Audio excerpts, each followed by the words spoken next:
Почитувам председателя, почитувам началник, почитувам и юристите.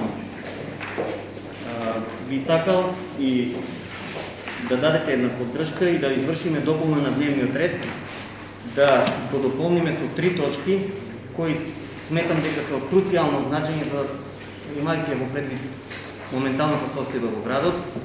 Првата точка, да одредиме минимална цена како месечна помош на семејствата кои имаат или издржуваат лице со посебни потреби.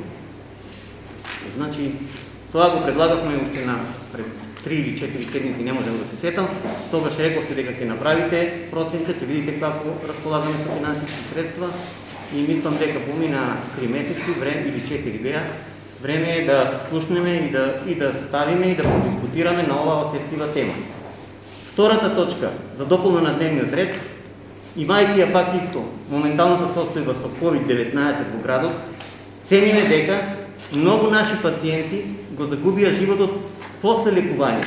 Единствената причина за тоа е немањето средства финансиски за купување на пост-ковид терапијата, која месечно чини никогаш не е помалку од 3000 денари. Сметам дека тука може Советот да се заложи, да најде средства, 6000 денара да утврдиме минимална цена.